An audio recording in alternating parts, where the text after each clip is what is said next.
So my name is Haim Arias.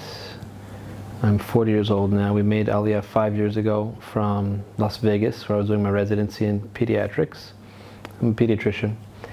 So we made Aliyah to Beersheva, and then after about 3 years being in Beersheva, we were looking for a different type of community, different type of school, and we found Beirut, which is a beautiful school which the Shuva community helped build. And after moving our children there, we discovered this community and then moved to Shuva 2 years ago. 2 years ago on Hanukkah right now. ומה אתה עושה בחיים וכמה ילדים יש לך? קודם תגיד כמה ילדים. So I have 6 children. The oldest is 14, the youngest is 6 months now. 4 girls, 2 boys, and I'm a pediatrician.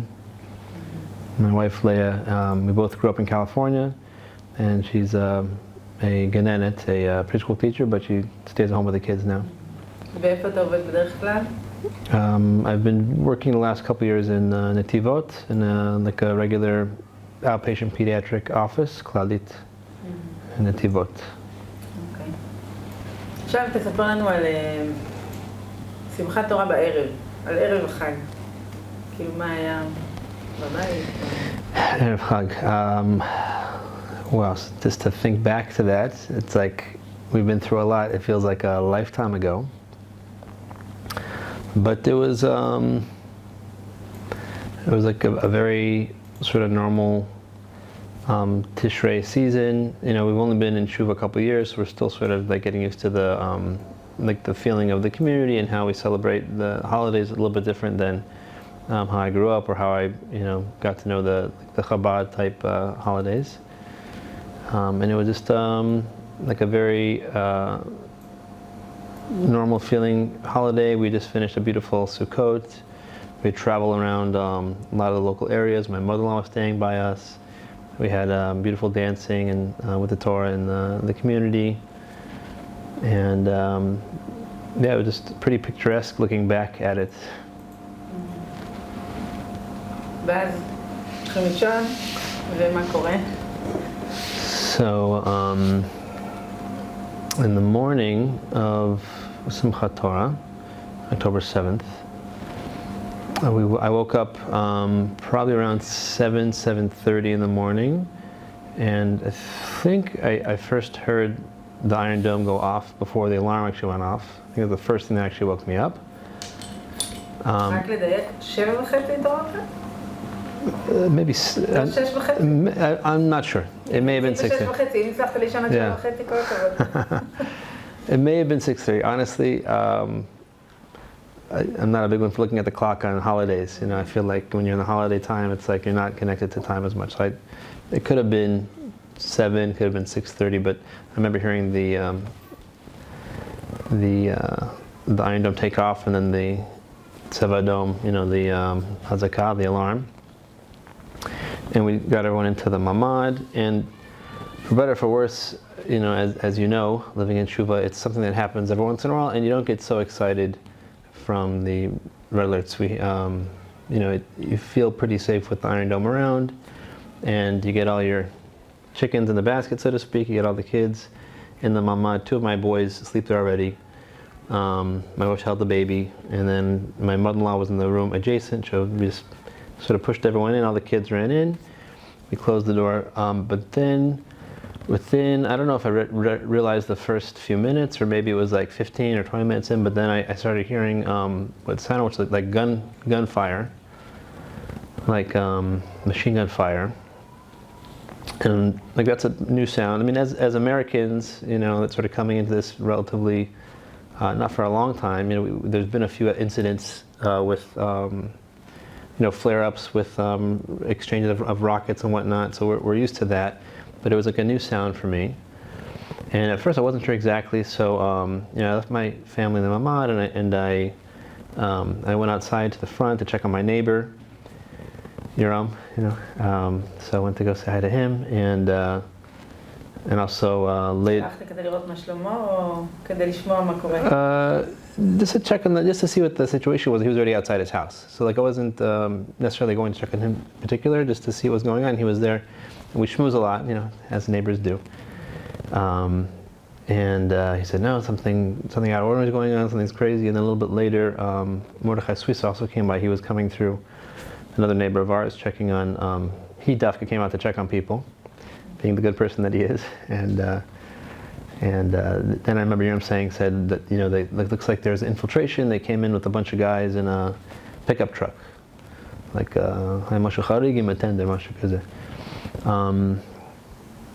honestly, looking back, I don't remember if I turned on my phone. Like, I went out and back and forth a couple times to speak with Yoram, so I forget exactly when I turned the phone on, when I just spoke to him. But basically, that was like for me the second that, once I spoke with Mordechai and Yoram, and he said, no, there's been infiltration. That's when everything really came together for me, and I realized that it was like something really bad. Obviously, I don't think anyone thought how bad, but I knew it was something out of the usual and something like serious. So at some point, I turned the phone on, and then I saw, the community were all WhatsApping, trying to figure out what's going on and trying to decide what people were organizing. Security detail, whoever had a gun was trying to organize and set up a periphery, go on roofs, whatever it was. And then it was just sort of like a blur for, we heard a lot of sounds, mostly like Tavadones, rocket launches, heard a lot of booms, a lot of what sounded like machine gun fire. And I didn't really inform my wife exactly what was going on when I knew about it. She was doing a really good job keeping the kids together, and my mother-in-law, like my kids were just basically bored sitting in the mamad. Like, they went in and out of the mamad, but we sort of stayed inside the house. We didn't go outside. And let's see, where was I? So, איזה שעה בערך אתה כבר יודע מה קורה מסביב, או שאתה לא יודע מה השעה? I'm not sure exactly, but let's say mid-morning. Like I got a phone call, I think, from Yitzhak Cohen. And as being one of the physicians in the community, he said, if we need any help, can we call on you? I said, yeah, don't worry, I have my stuff all together, and I have a little medical pack. I learned sort of early on after moving to Shuva, it's good to always have some IV fluids, some glue, some bandages, whatnot, just in case anyone in the community needs anything. So I had my pack ready, and usually I just walk around in Crocs, but I put on some actual tennis shoes in case I move around quickly. And basically then we were just sort of like on hold, and it's sort of like a blur of what happened. And at some point we sat down and had a meal, somewhat of a meal, like in the dining room, and then went back and forth to the mamad a little bit. And then I want to say around 1 o'clock, maybe 1:30, I got another call from, I think, Yitzchak again, and he said, they're going to be bringing wounded to Shuva, can you come to the gate and help? So obviously I agreed, and then Yisrael Cohen and Yitzhak showed up in their car, and they drove me to the front gate. And again, I want to say around there. Again, I'm not really sure. No, we ate before that. We had like a pretty small, we ate a little bit, yeah.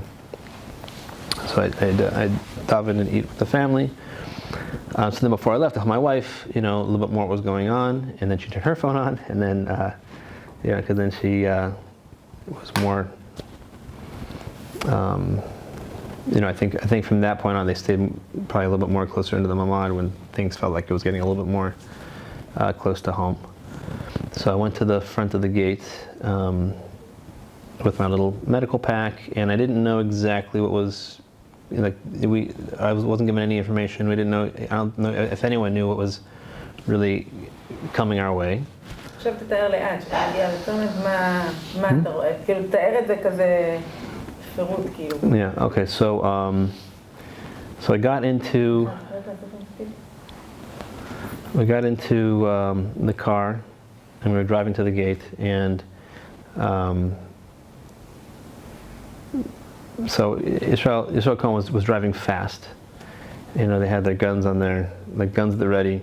We got up to the gate. I think the gate was closed, it opened up, and then as we sort of pull out of the gate, from what I remember, we saw like already a couple army jeeps parked on the sides. You had a bunch of guys in army fatigues, Israeli IDF, standing around the summit, and some people started running back and forth, and there were some cars quickly driving. There was still like tzevadoms going off like intermittently. אתה אומר ללאה שאתה הולך לשם? I said I'm going to help somebody like near the beginning of the moshav. And then we got there, and so basically when I got there, I think if I remember, Rony Alfandary was there, and a couple other guys, and then there was one army doctor, and then some guy in charge of the platoon, I guess, and Shira and Ayala came just like immediately afterwards. Like they went to go pick him up afterwards. They dropped me off first, then they got them, or maybe Shira was already there. But I remember like within the first few minutes, we had a quick meeting with like the army doc. I forget his name. Yeah, I want to say Tzachi or something. I don't remember his name. So there was a like one army doctor, and then basically we had we did like a quick circle, just sort of identifying. Hi, my name is Haim. I'm a pediatrician. I'm like the army doc. My name is whatever his name was. Shira, the nurse. Gedalia, another doctor. Tzvi Sheni's father, another pediatrician, was there. Eli. Yeah. Yeah, Eli Sheni, a senior pediatrician, was also there. So we'll identify ourselves, and then pretty quickly we just started having, like sort of wave upon wave of injured people coming to the shar, to the gate, and again it was really is a big blur for me. I'll try to remember the details as I can. But like an ambulance would pull up, and then they'd be like, "Oh, the doctor, ambulance pulling up." It would come up. You'd open it up, and then anywhere from like 1 to maybe 4 soldiers would come out with different types of injuries. They came from the direction of Saad. Yeah. Yeah. So you're still hearing gunfire. You're still things are blowing up in the air. Within the hour or two, there's also tanks starting to roll back the other direction towards Saad. And basically, ambulance would pull out. You'd quickly try to, like, there was enough medical staff, a couple doctors, so each doctor would take a patient, and you try to hear something of what the patient had. Like they would say, like he's got like a, shoulder, bullet to the shoulder, maybe a broken leg, or whatever they would say, quickly, to try to give you 2 cents. And then they had a couple, stretchers on the floor. We would take the patient down. We would try to do a very quick assessment. In terms of trauma protocol, you want to also just, you go through the ABCs, the airway, breathing, circulation, extremities. So you cut off the clothes to make sure there's nothing that you don't know what's going on, because a lot of times people will be injured and they, because of the adrenaline and everything, they don't necessarily feel all their wounds. You have to check the whole body. And then the main decision for the physician at that point was to know, is this person stable enough to go in a private vehicle? Can they go in an ambulance? They have to be airlifted. And it was just like what got to, first I'll try to explain what I saw, and then I'll try to explain like how I felt about it.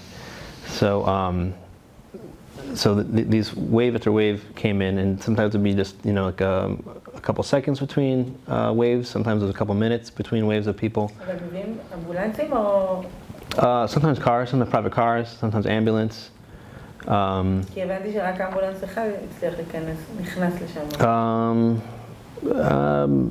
don't know. There were some ambulances coming through, some army vehicles, some private vehicles, all sorts. And we didn't only have army IDF soldiers. We had also a lot of citizens came through. Like the hardest patient that really sticks with me now. She was like a young mother with a chest wound, And she came in Dafka in the ambulance. I think that maybe that one ambulance that was showcased in, oh sorry. There's a woman who had a chest wound. Dafka, she came on an ambulance, and I think it may have been that ambulance that was showcased for that one guy who kept driving in and out from Hatzala. So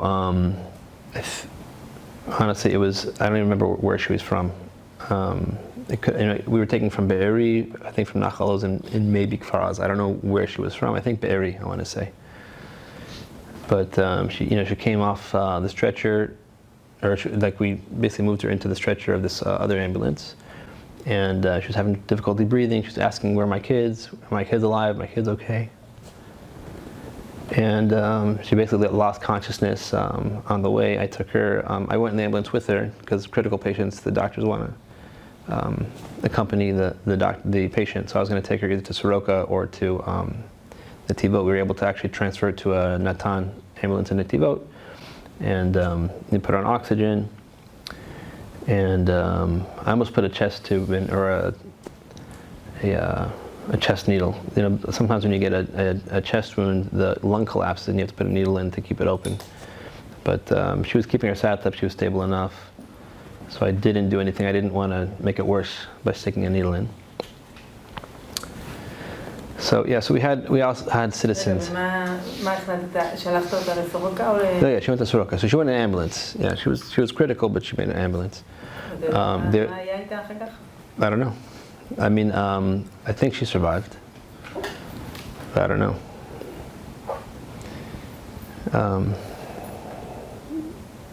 אתה ליווית אותה לאמבולנס? Yeah, so I was with her. So we took her from the summit. I rode with her in the ambulance to Netivot, and then from Netivot they took her to Soroka, and then I went back to Shuva.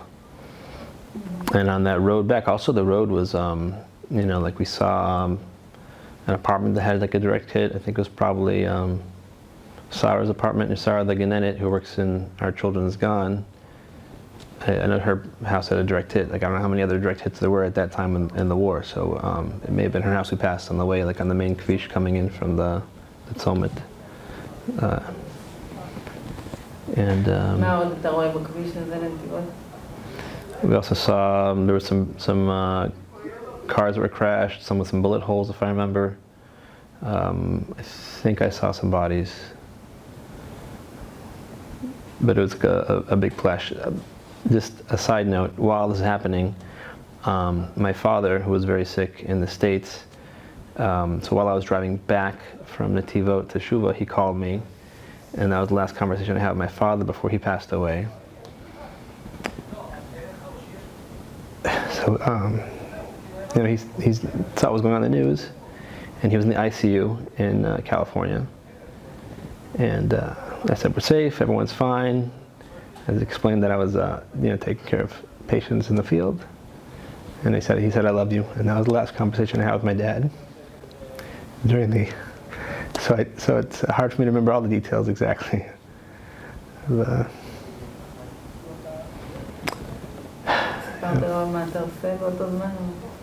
Yeah, I told him, and because he was very sick, it was hard for me to understand all of his words, but I know that he understood, and I understood that he said, I love you. And then he passed away 2 days later.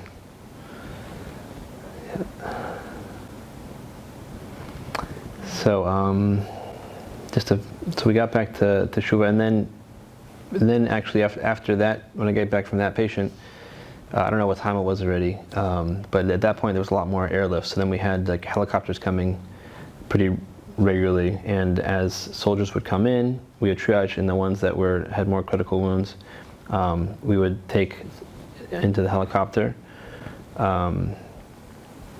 יכול לתאר קצת פצועים שמגיעים, כאילו כולם מגיעים בחיים או שיש כאלה שמגיעים לשם בחיים? No, there were some dead soldiers, and I'm not citizens, but we had some dead soldiers arrive. In the beginning of the day, they tried to keep them from getting to the actual summit. They sort of stopped the cars earlier, further up, closer to Saad. Number one, so I think it wouldn't affect the morale of everyone else that was trying to take care of what was going on. but also just to keep the room open for patients that needed the space. I understand later on in the day a lot more bodies showed up, but I wasn't there for that. Yeah, but what sort of wounds I saw? So I saw a lot of stable wounds, a lot of bullets to all extremities. So bullet wounds to the legs, to the arms, shrapnel to the hand, face shot. I remember some guy just showed up in a private vehicle and he was just blood gushing out of his jaw. That he had a gunshot wound to the face, but he had a clear airway and he was actually stable, believe it or not. מה כואב לך? אתה שואל גם מה קרה, או איך זה קרה? So first of all, a lot of the soldiers were very resilient, and they were able to explain exactly what's going on. They said, it hurts here, not here. I remember one guy, he had a bullet to the shin, and it had a good tourniquet, and he looked great. And he said, "Listen, I've done this before. It's not my first injury. I know it's only a bullet to my shin. Please don't take my clothes off." But we said, like we gotta be, better safe than sorry, and we anyways, requested and cut off his clothes to make sure that he was safe everywhere else. And he actually had, I noted at the time, just like a small fungal infection on his chest, but he was very embarrassed. So, like, picture this in the middle of the war with like tanks driving by and rockets going off, and this guy's just feeling embarrassed, naked, sitting on a cart in front of all his friends. This big macho, strong IDF guy. And then we found him a blanket to cover up, but it's just like, it's a human moment in all the madness. Yeah, I remember there was like a scrotal wound, like someone got a bullet to the scrotum in his testicles with a tourniquet over that. So I hope he's not sterile. אתה עובד כאילו באוטומט, או שאתה גם... Well, הוא אומר, רגע, מה קורה פה? איך זה קורה? מה הולך? So first of all, I as a pediatrician, like trauma is not like the number one thing we do. In Las Vegas, I worked at like the biggest children's hospital in Las Vegas, both UMC, which is a known trauma center, and Sunrise Hospital, which is like a private hospital, but also the biggest one over there. But over there you have like a trauma team, and when a code happens, it's like one patient at a time. You don't have like this onslaught of like mass injury, and everyone has a role and everyone has like a purpose, and there's like enough equipment around, and it's like it gets hectic, but it's musudar. It's like it's organized and everyone has a role. I think what the hardest thing for me in this situation was the complete lack of like order. It was just like chaos, and there was like no control. It took many, many hours until, as like a medical team, we sort of had devised a system. And the big game changer, actually, there was one doctor, an American who had made Aliyah, who actually went to the same medical school as me, technically a couple years above me. I forget his name, but I could look up for you. And he showed up. Yeah, with a G at the end. Anyways, Gadai could tell you. He's got his number. So he's an anesthesiologist, and he came in from Yerushalayim. I know when he heard what was going on, and anesthesiologists are very good at like intubating and basically, he sort of organized the system where we had like all of our meds packed, ready to go. So then when you needed to actually intubate somebody or do some sort of major intervention, you weren't like scrambling to find the equipment. Later on in the later hours of the day, a lot of help showed up, like a lot, Mada and Hatsala and I don't know who else. There was like a lot of staff and a lot of sets of equipment, but it's hard to access that equipment in a proficient manner when you're not used to that bag. You don't know like where things are found, and and when you have just like this rolling onslaught of patients. So for the most part, it was more triage, just knowing, like checking the patient, who's stable, and then you take all the stable patients, and then in the beginning, before we had ambulances, we would take, the other guys from Shuva that came out to volunteer, we would put in a private car, four like soldiers, and say go to Soroka, and they would just drive to Soroka, and then come back, and I don't know, I remember Mordechai Swiss again took some people, and Maybe some people did a couple runs like that. I don't even know what happened because I was so focused on just who was coming in. So we sent a lot of people in private cars. We sent a lot of people in ambulances, and then quite a few airlifts as well. And then the helicopter just came down across the street, and then there's a bit of like a hill behind the bus station. So whoever was around would just grab a side of the stretcher and run them into the helicopter. Again, later on when we had more help, then the helicopter staff, they also took care of that part themselves. In the beginning, like I ran, I don't know, maybe 3 or 4 guys into the helicopter. יש חיילים גם שלא מסוגלים לדבר כאילו על מה ש... Sorry? יש חיילים שלא יכולים לדבר, יש פצועים שלא מדברים, כאילו חוץ ממי שמגיע... Oh yeah, so a lot of people showed up in shock. Like a lot of, I remember one soldier was screaming like, I don't know how I'm alive, I don't know how I'm alive. I think he was in the base in micahl, I think. I'm not sure. Like again, I don't want to say any details that are not correct, but I remember like soldiers that came in like hours after being like hunted or hiding somewhere or maybe fighting. I don't know, but a lot of guys just in complete shock. And I remember one patient that came in. It's actually pretty common. We had a lot of guys in shock, and you say, "Oh, this, it's something nafshi." Is it nafshi? It's like it's not medical; it's more mental. So then, a lot of soldiers are trained how to deal with that and how to try to get the people calm. And a lot of those patients actually go to the hospital anyway to get medicated to calm down and be in a safe environment and all that. So one patient came in, and this is in the evening, and I remember the first few stages that were checked, everyone was saying he's just in shock, he's just in, mashu nafshi, it's just psychological. But turns out he actually had a chest wound that no one noticed. And then he actually had a pneumothorax, and he needed that intervention where you put a needle in and then intubated. So Dr. Shlomo from micahl, he took care of it, and I believe he's fine. But again, I don't know what happened to any of these people afterwards. כאילו, מספרים מה קרה להם, כאילו אתה מבין כזה מה קרה, או זאת אומרת כמה מחבלים נכנסו ומה עשו, או שכאילו... No, I mean, maybe if there was time to talk, maybe they would have said, or maybe if I was in a different headspace, I would have asked. But it was, I was just, first of all, I was like just, very like blown away, like not okay. And we were so focused on the task of just trying to, just move people in, evaluate, and move them to the right places, that I didn't stop to think or ask, exactly what's going on, what are you facing, where are you coming from. כאילו גם לך עדיין אין הבנה מה קרה במרחב. Yeah, so hours into it, still didn't know exactly how bad, or from where, or from what.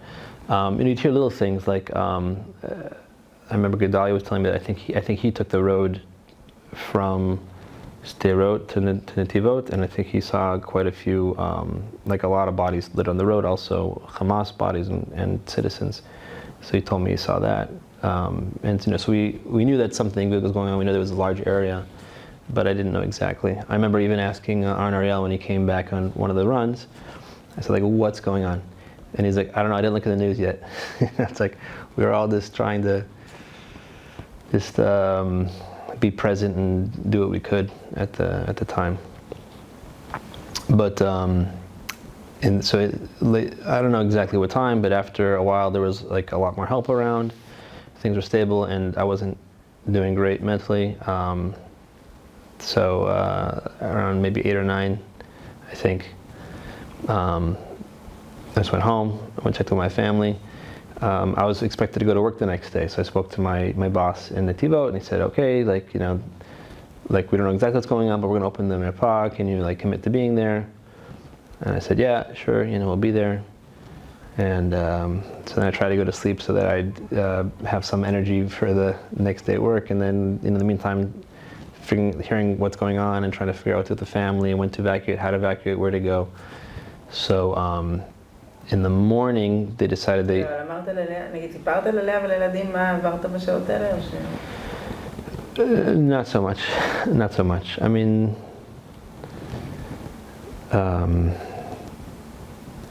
to be honest, I don't remember a lot of it. Like, I think I've just blocked a bunch of it out. I told Leah, it was crazy. I don't think she asked much. I didn't tell much. you know, as a physician, you see a lot of bad things, especially in Vegas. I mean, there's as a pediatrician in Las Vegas working in the ERs there, you see a lot of abuse. You see a lot of things which are tough to handle. So like over the years, like I don't share everything with my wife, you know, because she's I don't think she wants to hear it, you know, like I share some things and sometimes she says, okay, that's enough, like, you know, so we have like this agreement not to share everything. So I didn't share a lot of what I saw there.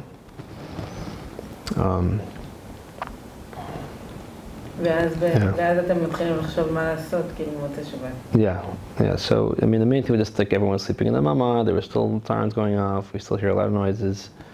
We're debating, you know, when to leave. So, you know, I basically spoke to my boss. I said I'll work the one day and then maybe we'll try to evacuate. At the end of the day, they actually said that they canceled work that day in the morning. So then we just started driving down south to my wife's uncle's kibbutz, Ktora, which is on the way to Eilat. And when I was already on the way, then my boss called and said, oh, they actually want to open the micahl for a couple hours. I said, sorry, we already left. And then I came back to work a couple days later.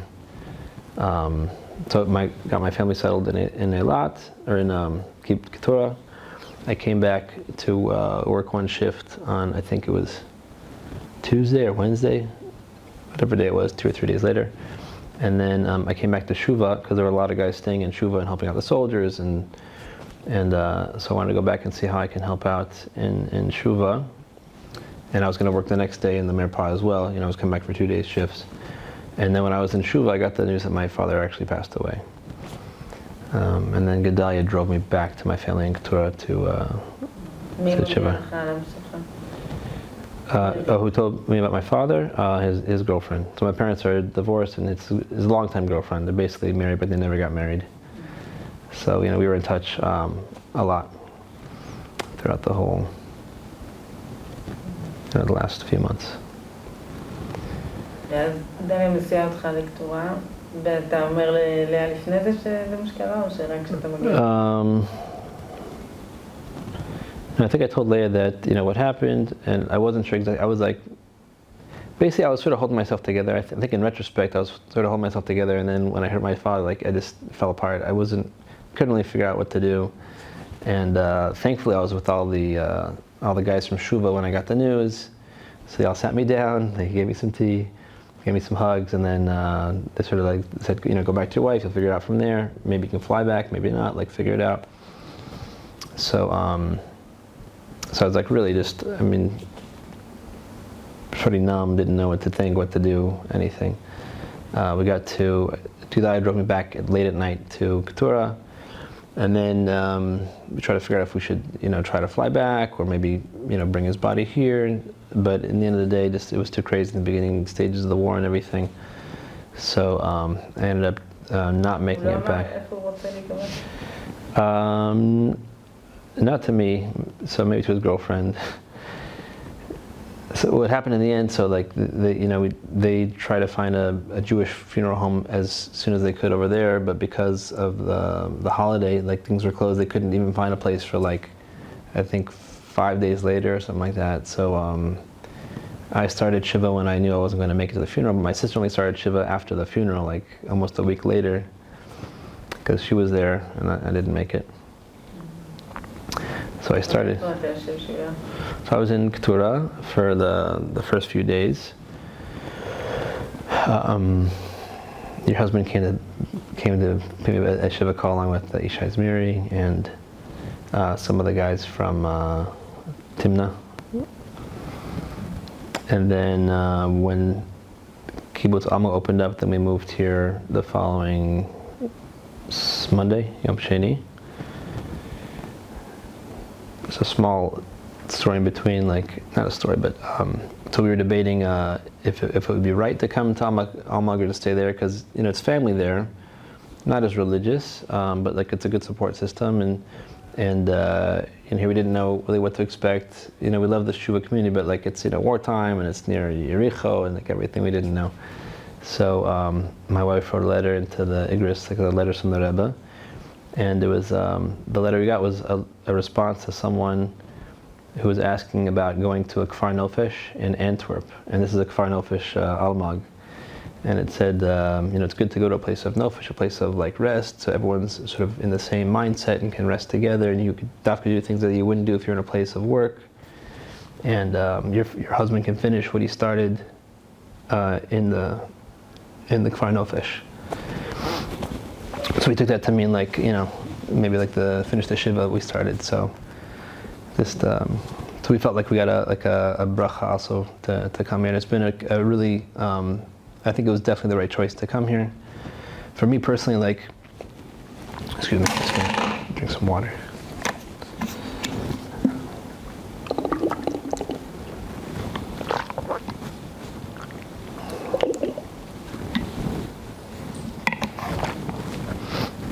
So for me personally,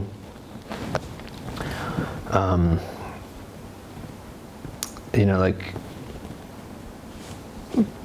I guess we'll say what it is. It's like a complex trauma situation. It's like just to be, I think after making Aliyah and coming to a community, it sort of shatters your idea of like security, of Aliyah, even of who, like what sort of doctor I am, like my father, and this all sort of together, it was like a tremendous sense of loss and a tremendous sense of like not knowing and free falling. And what's been really special for me here is like being surrounded just by a lot of really understanding, loving people that they get it and don't have any like expectations. They just want you to like sort of cocoon and heal and really feel like it's been a really good place for me, like to come and sort of heal and work through things and try to get back on my feet. And also for my kids, also for my wife, it's like we all feel that, and just having our kids to be around their friends and to be able to get in some sort of shigra, some sort of like routine, whether it was like all of the events are happening when we first got here, or now like some school system. And it's a process, and obviously like, we go up and down, there's different days, but I think it's like, it's been a really good space to be. אני חוזרת רגע לימים שאתה יושב שבעה, וכאילו המון אנשים בארץ יושבים שבעה, כאילו מה, איך ההרגשה הזאת כאילו להיות אבל בתוך כל הדבר? Yeah, so and like sitting Shiva was a really, it was like a tough experience. Like on the one hand, when I started in Ktora, like I just felt very disconnected, but like honestly, I sort of needed some time just to decompress and like not be, I think, so surrounded by everything and everything. And then at the same time, like the entire nation is mourning, like the entire Am Yisrael. Doesn't matter if you're even living in New York or California or Israel. Like it's such a like Am Yisrael has this like heavy pain and this heavy like avelut. Everyone was mourning together, so like people would come and try to comfort me, and I said like, we're all in this together. Like I feel like it's not even a personal thing right now. Like and I still feel that way. I still feel like the Jewish people are so amazing, and there's such like unity right now, and such like achdus and sharing of everything, like worldwide. And I like we've all been through something, but our family's intact.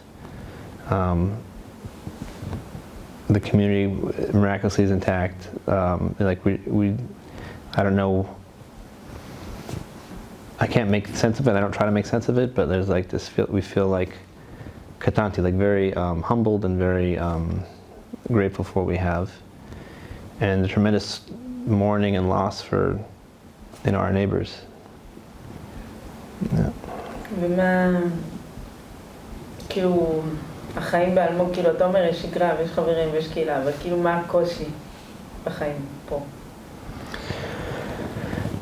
So, to be honest, I think so, I don't know, selfishly or not selfishly, but I'm just focused on my own Dalet Amot, like I'm still sort of stuck in my own cave, you know.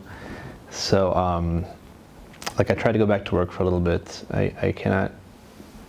I'm having trouble being a doctor right now. I can't.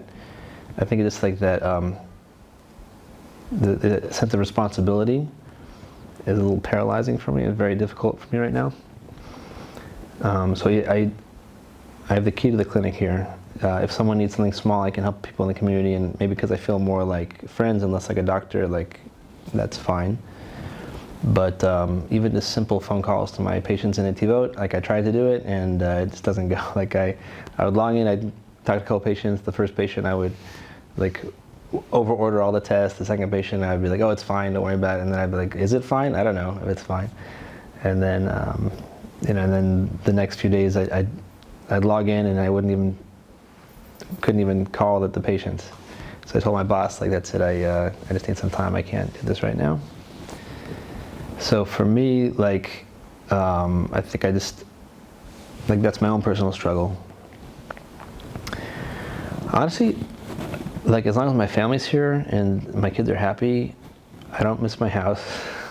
I don't, you know, it's a little bit cramped.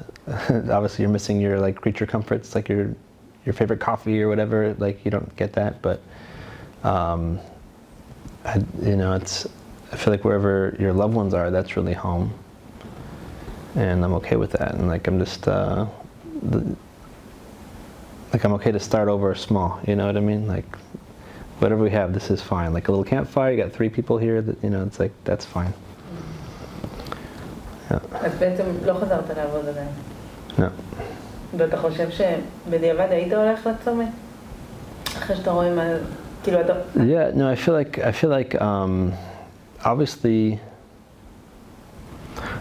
I think it was the right choice. I don't know how much it actually helped anybody, you know, like these sort of things in trauma, like you just got to get to the OR, or you just have to get to the next stage. So if I was able to help someone do that, then I'm grateful for having that role. I mean, that's why I became a physician in the first place. You want to be able to help people, and that's like, you know, a heroic situation. Yeah, I feel like I'm maybe paying a price for it right now, and that's okay. Yeah. טוב, סתם אני שואל, כאילו, זה לא קשור למצלמה, אבל כאילו... טוב, לא יודעת אם מתוקף תפקידי להגיד, אבל זה גם דבר שנראה לי שזה כן חוויה שצריך לאבד אותה גם באיזושהי צורה של טיפול, אני חושבת. יכול להיות שכאילו... לא הבנתי.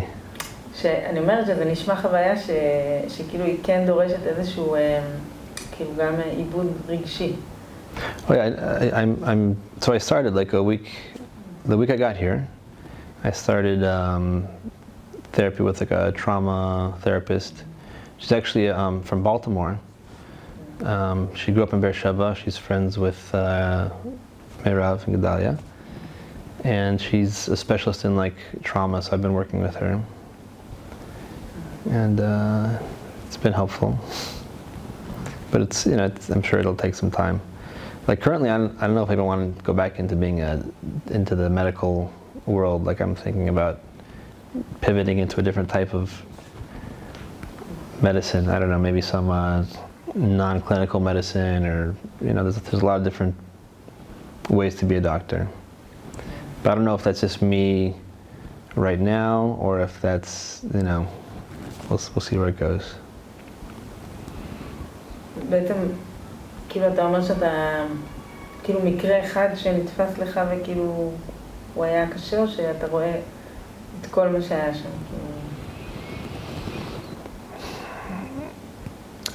I'm not sure. I'm still in the middle of it, so I don't know if I even have the words or the language to describe exactly. Maybe it's just like a immature emotional reaction. I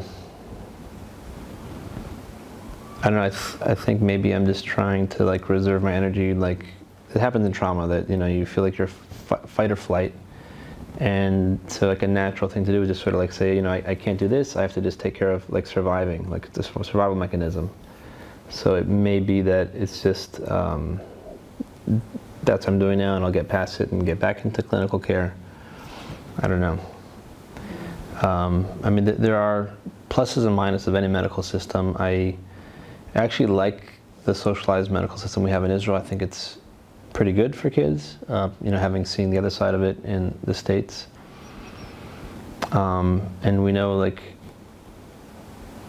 in medicine in general, like, you can only do the best you can. You're not God, you know, God is the one in charge, and doctors just do what they can to try to help the healing go the right direction. And it's a very humbling profession. There's a lot of frustrations from any medical system, and a lot of times bad things happen every day in the medical world. You know, so why am I reacting like this now? I don't know. I don't know. ואתם חוזרים לשובה כשנגמרת המלחמה? I also don't know. I mean, I want to say yes, but my wife's like, I will not feel safe putting my kids to sleep in that house again. I think it really depends how the war goes. But let's say we get rid of every single card-carrying Hamas member. We destroy all the tunnels, like get all the captives back. It's a massive success. There's still like a very angry population which now has like rubble for homes, and what's going to happen in the next 20 years. So I don't know how you could say this is a secure area. But if you start nitpicking like that, where in Israel is safe? You know, we're bordered by basically enemies like all around us, and now even the States is not safe. Like my sister in Teaneck, New Jersey, which is a very Jewish population. They've had some very intense debates with their, like, basically their community is either Muslim or Jewish. And it's been very, very intense over there. I think that she was told not to go out the first Shabbos afterwards. The police said, you guys shouldn't go to shul, you should stay at home. This is in New Jersey in America. You know, so where I grew up, or not where I grew up, but where we came from in Las Vegas, the swastika was painted on like near the shul in Las Vegas. So if you're not safe there, you're not safe here. Like, you know, where is safe? So I want to go back to Shuva. I want to go back to a safe home. But we have to believe that Hashem will keep us safe, and that we can keep ourselves strong. But how that's going to happen, I don't know.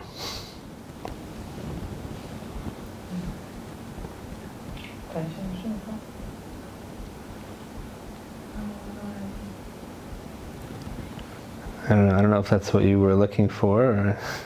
רצינו לשמוע, וזה היה... תודה ששיתפת, זה היה... I don't know, I wish I could give you something like uplifting, inspiring, but that's not where I'm at right now. להפך. צריך להביא את המקום שבו נמצאים. אני חושבת שהרבה פעמים אנשים שמדברים על דברים מאוד גבוהים, הם לא תמיד מחוברים למקום שבו הם נמצאים באמת, כאילו, אנחנו עדיין בתוך האירוע הזה, כאילו. לגמרי. I'm trying to think of anything other, like any other specific memories that came out. Honestly, like, it's a big blur, and it's hard for me to remember the details. Like, I think I just really, for whatever reason, it was like a big shock. So, yeah. וכאילו ביחס לכל העולם הצבאי הזה, כאילו זה היה לך מוזר להיות חלק פתאום כל האנשי צבא שם בצומת, כאילו איך הרגשת? I mean, yes and no. I mean, like, the first time I came to Israel, not the first time, but like, you know, when I was 18, I went to yeshiva at Mayanot, which is a Chabad Baal Tshuva, American-speaking yeshiva. And, you know, we were always doing mitzvah, we call it, where we, you know, take donuts to an army base for Hanukkah, or we go to a jail, and like, you know, like, so, you know, basically Chabad in this country, you can go anywhere you want if you have the hat and you know, you show up with some sort of mitzvah for the soldiers to do. So I've been through a lot of army bases, and you know, like, we have Leah's side of the family, all the cousins in the army, and, you know, so I feel very, very comfortable. So that wasn't so strange to me. But I think just like, it was just like a shattering of your dimion. Like, you have this idea of what your world is, and just everything shattered so quickly. Like, I don't know, just this like safe, idyllic community, beautiful school, and all of a sudden it's like you hear people like machine gun fire, people are, you know, like dying next to you. And also my own personal thing with my father at the same time. It just like sort of everything. I think we dreamt so much about making Aliyah and like coming to this, and we found like we found it. This is what we were like dreaming about for so many years, and you know I think it still is. I think it still is. It's just that you know our dreams and reality have to meet somewhere in the middle, and you know hopefully. Yeah.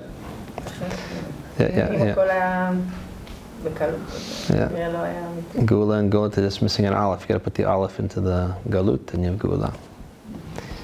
But it's not zelo pashut.